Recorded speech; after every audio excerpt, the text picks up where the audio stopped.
Coming up in the all-new edition of Pro Wrestling Show. No Raw ring report, no SmackDown ring report. Unfortunately, no AEW ring report this week. It's all about Money in the Bank.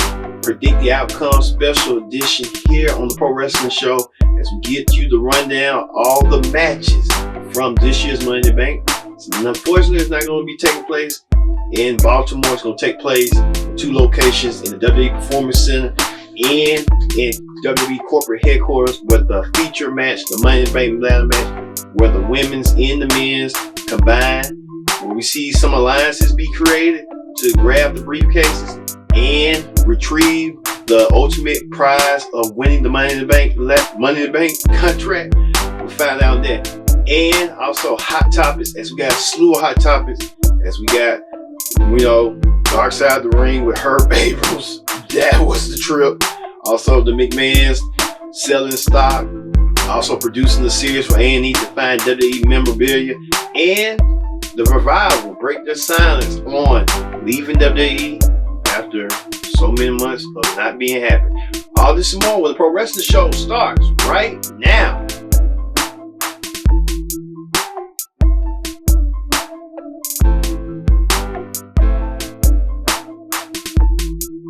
Hello and welcome to the Pro Wrestling Show. I'm your host as always, Ken Dukes here. Glad you can join us here. We're back in the studio once again. Thank you all for watching the Pro Wrestling Show. Don't forget to join in the conversation using the hashtag Pro Wrestling here on Connect. And don't forget to subscribe. Tell a friend, call a friend, subscribe. We love it here because that's what matters, wrestling. And thank you all once again as we get to the Money in the Bank, predict the outcome, special edition. No Raw ring report, no SmackDown ring report this week. Hey, yeah. And we're going to have hot topics later on the show later on. All right, let's get to the first Money in the Bank match. Let's get to the women's Money in the Bank ladder match. The women's Money in the Bank ladder match being represented. This time, they will join the men's Money in the Bank ladder match as well. So we'll get to the men's later. But the women are particularly the key component, as all these women had to go through qualifying matches in their respective brands, Raw and SmackDown, to earn this spot to be participants in this ladder match. Now, the first from Raw is amazing. You have Asuka, the Empress of Tomorrow. You have Shayna Baszler, the Queen of Spades. You have Nia Jax, the Irresistible Force. Those three women right there are really the three most dominant women wrestlers on Raw today. And one of them could be vying to target Becky Lynch, the current Raw Women's Champion, who's not having a championship match this time. Well, under that certain circumstances, Becky Lynch being a star. We'll talk about that hot topics later. But also on the SmackDown side of things, Dana Brooke, newcomer, gets herself in a Money in the Bank ladder match. She picked Naomi, which that was strange, but hey. Also, Lacey Evans, the sassy Southern Belle, Lacey Evans earns herself a spot. Even former Money in the Bank winner, the first inaugural Money in the Bank winner, that can only be, there's a lot of many, but there can only be one. And Carmella was that one Money in the Bank winner that done it. All right. Like, these 6 women bring some experience, some expertise, but they gave a spoiler this past week on Raw saying that Becky Lynch is going to confront the Money in the Bank winner. So, will she confront her 2 past foes, Asuka and Shayna Baszler? She successfully defeated them, but she hasn't confronted the woman that really put her on the map. I mean, Nia Jax.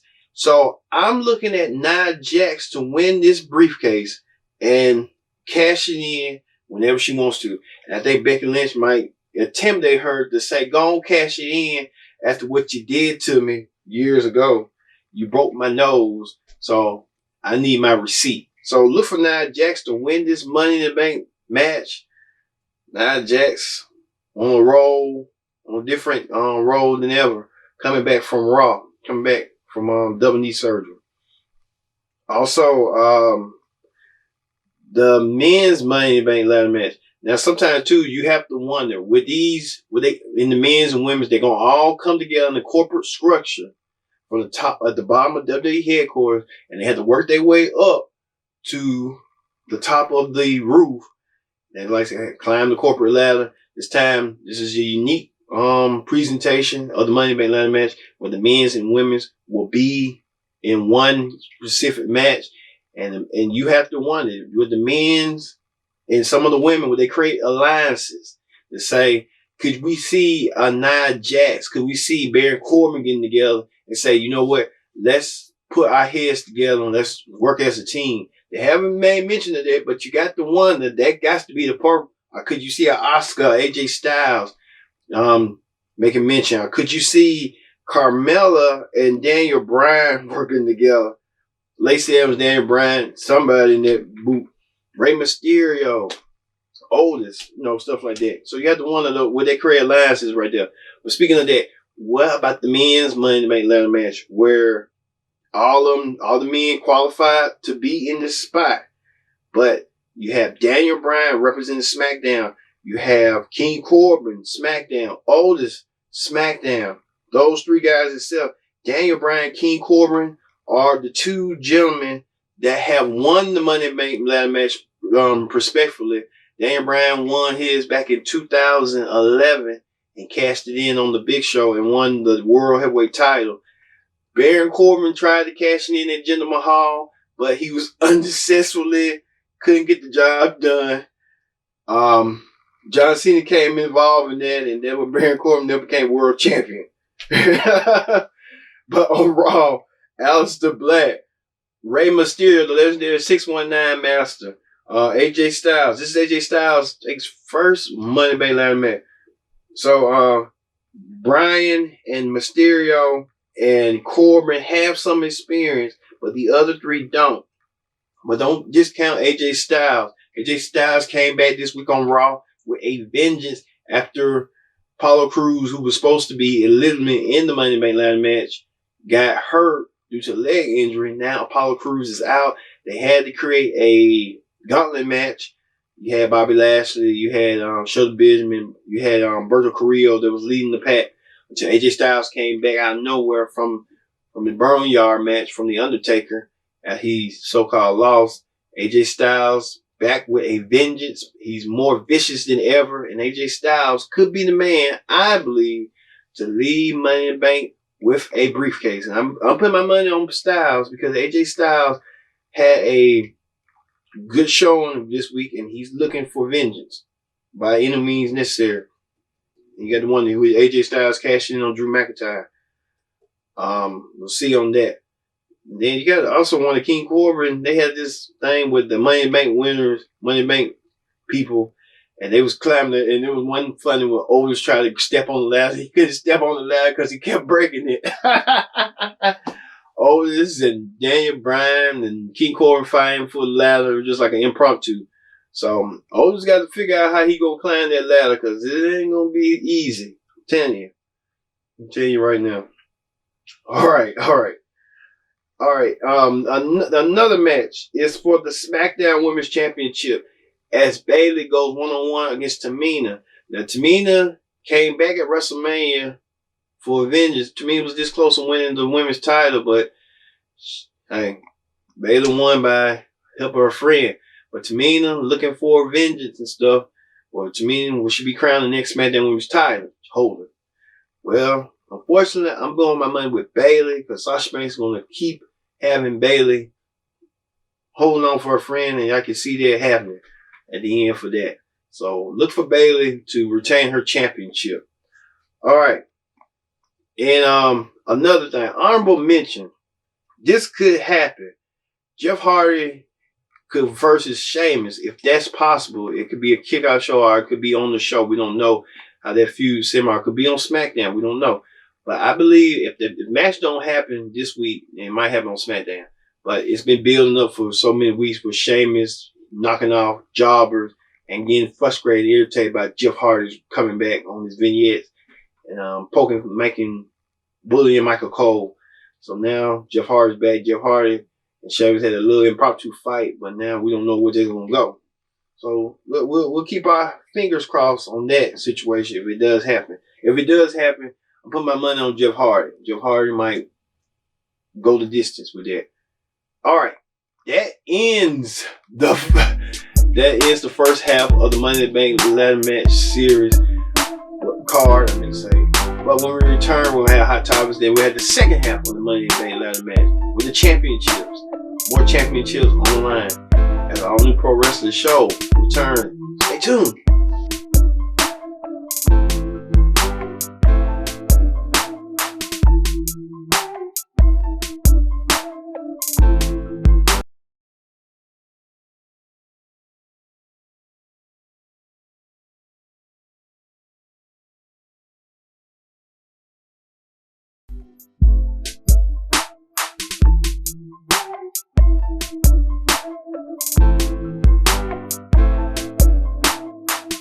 Welcome back to the Pro Wrestling Show. I'm your host as always, Ken Dix here. Glad you can join us here on the Pro Wrestling Show. Don't forget to subscribe. Subscribe is caring.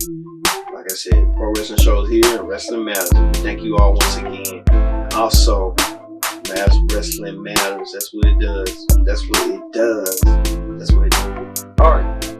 We'll get back to the second half of our Money in the Bank predict outcome card later. Let's get to hot topics. On hot topics this week.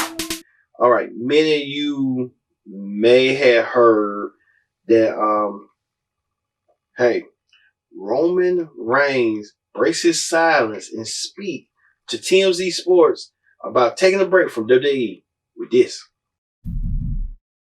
Obviously, everything that's going on with the coronavirus and, kind of locking everybody down. How are you dealing with it with obviously with the challenges that you've had to face? Are you hanging in there okay?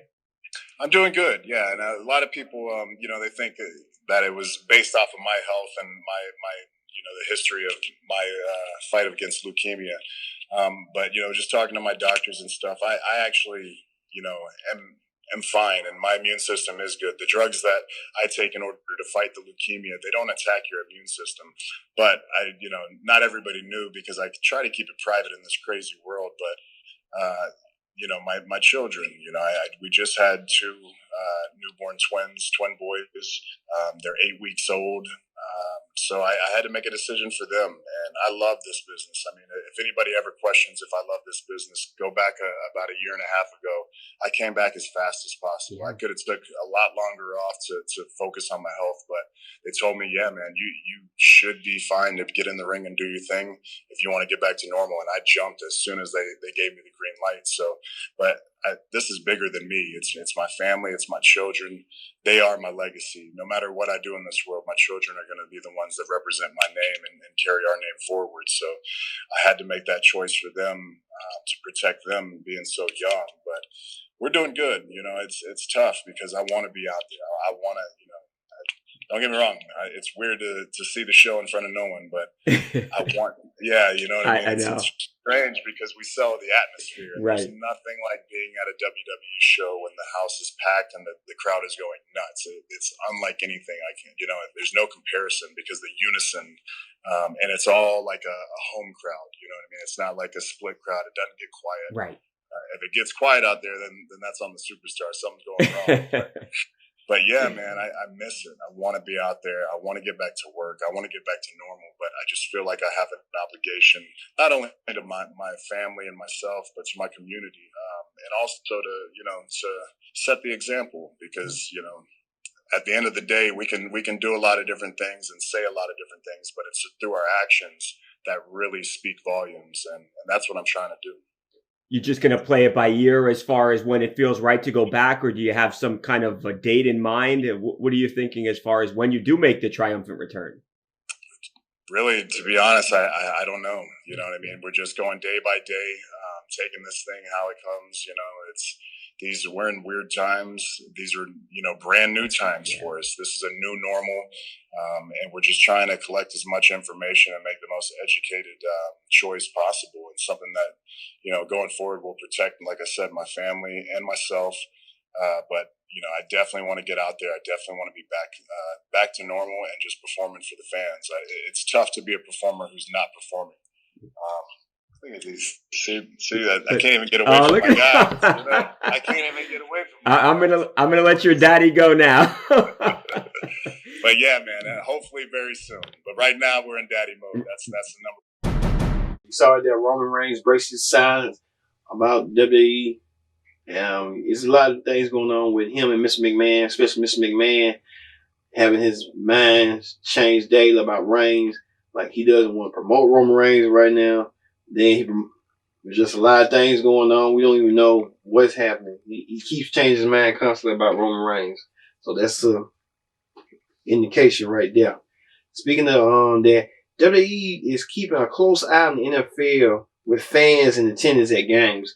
WWE they know that the NFL is coming back this fall, so they want to make sure that they can do the same procedures and the safety guidelines to make sure the fans can come back and purchase a ticket and be comfortable again due to the coronavirus pandemic.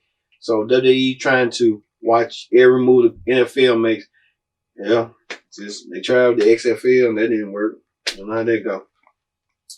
Speaking of that, Mr. McMahon in a center of controversy as police claims that McMahon had ties to the Jimmy Snuka case with the murder. Now, many of you saw Dark Side of the Ring episode with Jimmy Snuka and the death of his girlfriend at the time, Nancy Archina. Snuka got away with murder for nearly 30 years, and then their case got revisited and reopened, and Snuka was found guilty of murder.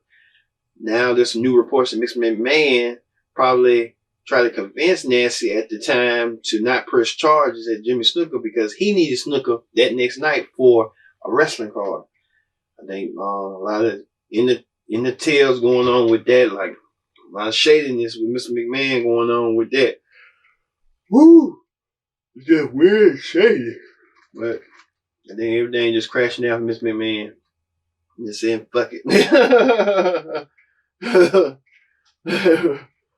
All right, speaking of that, Michelle McCool, former women's wrestler WWE and now the wife of The Undertaker, claims that Edge had that WrestleMania match between Edge and The Undertaker where Edge refused to do the defeat the streak, which that's commendable from Edge. You know, you don't want to put that streak off on like that because Edge was an emerging star and you didn't want to build him up like he entered the streak. But a couple years later, Brock Lesnar in the streak of WrestleMania 30 and cemented his place in history as the man that defeated The Undertaker and defeat the streak at WrestleMania. Undertaker kind of had his documentary called The Undertaker Last Rise on the WWE Network. Or you can go a little 13-minute snippet on the WWE YouTube channel and they give you a little snippet of preview on The Undertaker's legendary career. Speaking of that, The Authority, Triple H and Stephanie McMahon sells nearly $2 million each, $1 million each overall of their stocks to WWE. So it's nearly $2 million from them together. Wow, Stephanie Triple H selling stocks, including Kevin Dunn sold some stocks too. So Kevin Dunn with that situation. And speaking of that, the Triple H and Stephanie will start on an A&E series, A&E, Arts Entertainment, everybody knows A&E, to find WWE's lost collectibles, memorabilia, stuff from WWE fans all over the world with superstars, legends, negotiating, finding, buying. So it's going to be like a WWE version of House Hunters, WWE version of something that deals with A&E. A&E's real good with that, with real life reality meets entertainment. So that's one thing about A&E. Speaking of that, legendary superstar Hulk Hogan shows off his scars from his back surgery. The Hulkster recently had back surgery. Hulk Hogan trying to wrestle again, but count those days gone, Hulk. Them days are gone. Gone, you know what I mean? They're gone. Hulk Hogan. Speaking of that, another surprise thing, Jeremy Borash will now be the new color commentator for 205 Live. This is something new. JB makes his WWE debut as a announcer. We've been itching for, been craving for. I would like JB to be that Mean Gene Okerlund type announcer, which he was in TNA. He was that Mean Gene Okerlund announcer that interviewed the wrestlers. The wrestlers knew him. He knew the wrestlers. Maybe one day I might do that. I just want to be that Mean Gene announcer. Just like announcing the questions and say, back to you. back to you. Let's get back to ringside. Something like that. I don't want, color commentary. It's good and dandy, but that Mean Gene announcer, being in the backstage with the stars and getting the insight and getting the analysis and catching those interviews, that really matters. All right. Speaking of that, in new beginnings, the Revolt, formerly known as the Revival, have their exclusive interview with Chris Jericho on his podcast, and he talked about why they left WWE. Take a look. When they mentioned that they were going to put the tag team titles on you and they were going to bring back, the tag team division as a whole, did you ever really see that, or was it just a stroke to get you guys to stay? I think it was a stroke, and Dan even said to them, he said, we don't like I said, we don't want the belts. We just want you to put focus on the tag team division. It doesn't matter who it is or who it's with or who you put belts on. We just want the tag team division to mean something. That way we can all make more money. And, I think we knew underneath it all that there was never going to be a real push for real tag teams for whatever reason. I don't know what it is, but if you are in the tag team division and you're two singles guys thrown together, you got a much better chance of being featured than you do if you're a standard tag team that looked the same, that worked the same. So I think that, we knew that there was never really going to be a big focus on the tag team division. And that's why we worked so hard through 2019 to try to make it a focus. Yeah. And I'm completely open here. I think when we spoke to the office, we spoke to one guy in particular that has always been very open with us. And I feel like in his heart, maybe he believed it. I think he really thought that things were going to change, that power would shift and there'd be more things delegated out to different people and things wouldn't be so reliant on just one guy.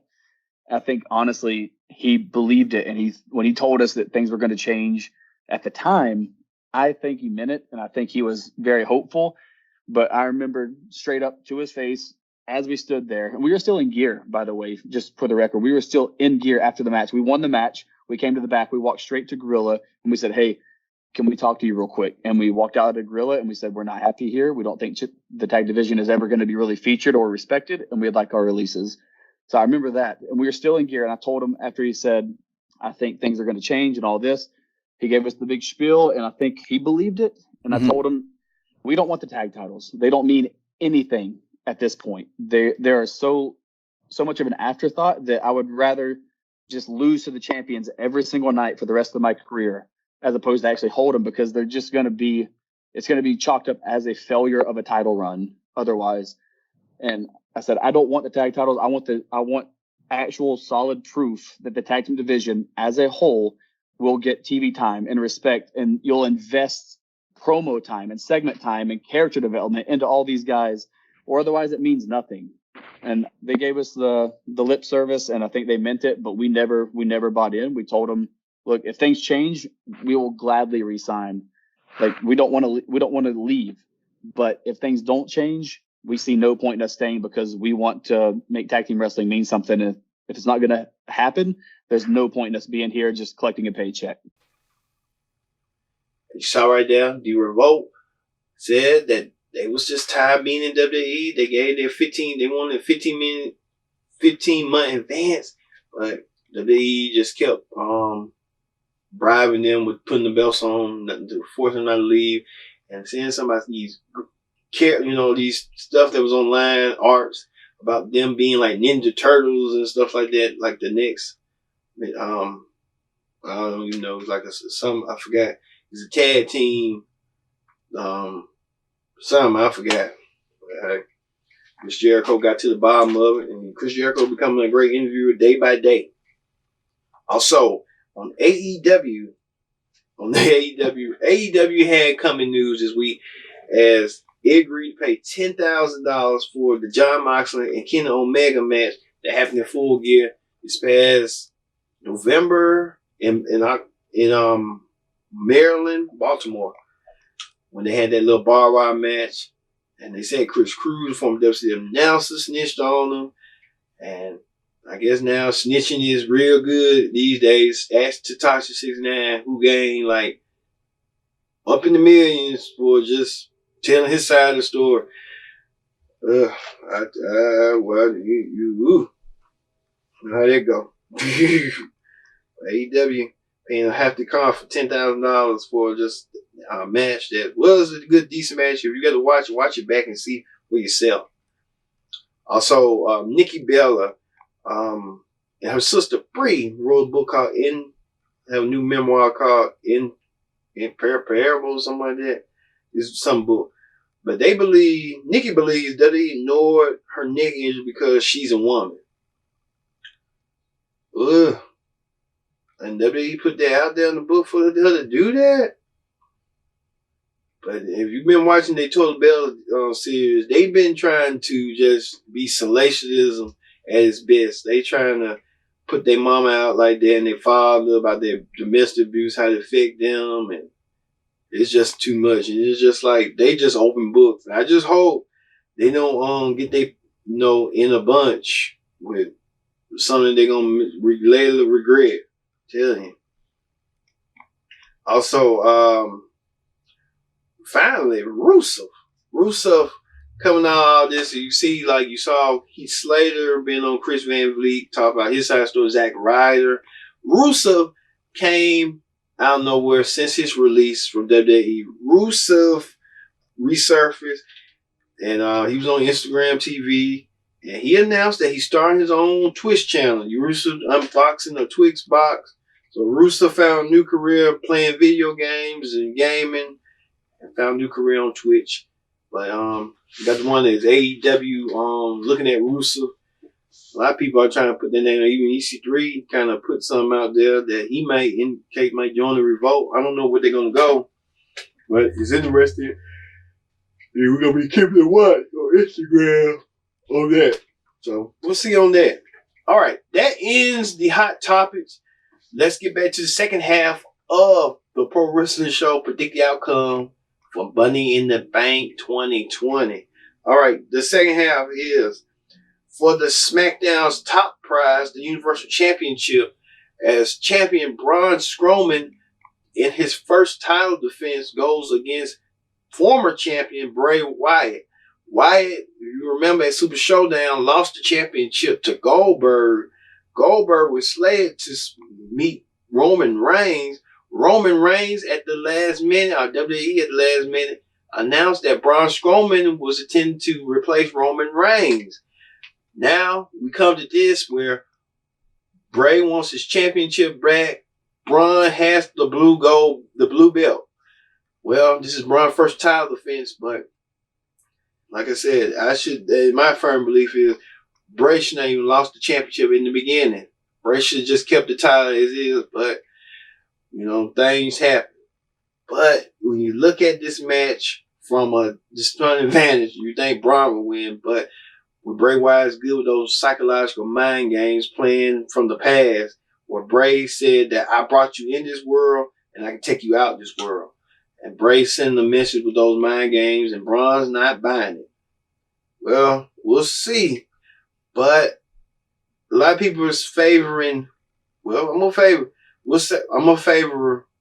going to say Bray wins the championship again, retains it, because Braun's going to be a transitional champion. Braun can challenge it and be the chase for the title going forward. So Bray going to win because Bray has those psychological mind games at best on Braun. Speaking of that, the New Day defend their SmackDown Tag Team titles against former champions Miz and John Morrison, and the Forgotten Sons, Steve Cutler, Wesley Blake, or Jake Just Ride. One of those three, I'm thinking of Steve Keefe, Steve Cutler, and Wesley Ride versus Lucha House Party, Grand Metalik and Larissa Diaro in a fatal four-way match for the tag team titles. Like I said, New Day defending the title. New Day won the titles on additional SmackDown when it was a triple threat match where Big E won the belts for the New Day. And Kofi Kingston was sitting at home being couch potato. Big E won it. Miz and Morrison had their luster, but it's not no steam going on with that. The Forgotten Sons could be a threat, but but they're just being introduced. So at this moment, Forgotten Sons will be a threat down the road.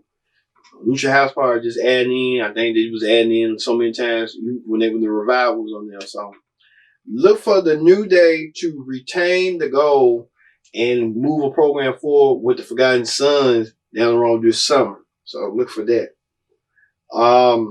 Also, anyone know about that little mystery hacker that's going on? Like, he's been hacking around throughout the months, and now he's talking about the truth will be heard. And a lot of people are thinking that was CM Punk. A lot of people was thinking something different. But I believe it's Mustafa Ali. If you look around when he had that hand with the ring around, so look for that being Mustafa Ali doing that. So I look for Mustafa Ali or Chad Gable. They've been making rumors and reports. This is like the new millennial version of GTV. All right, and finally, the main event. I believe the main event is for the WWE Championship as champion Drew McIntyre defends his goal against Seth Rollins, the Monday Night Messiah. This has been boiling for weeks after Drew won the championship at WrestleMania, defeating Brock Lesnar for the WWE Championship. And then on that same night, Drew defended later on against Big Show. So this is Drew's second title defense against the Monday Night Messiah, Seth Rollins, a former WWE champion, a former Universal champion. Seth Rollins wants to lead Raw, but in order to lead Raw, he has to have that WWE championship that Drew McIntyre possesses. Well, Seth Rollins wants to do so and do so in that quickly, in that fashion. So look for this to be a match of technical prowess, technical skill. And this past week, Seth and Drew had a contract signed, and even Seth was talking about he's going to lead Raw, and Drew came out and tried to curb Claymore kick, but Buddy Murphy got in the way and got Kurt Claymore kicked for being a Messiah, a messenger. But look for Drew to win the championship and retain it. I don't know if Seth's going to be challenging for more. I think this might be a series of matches.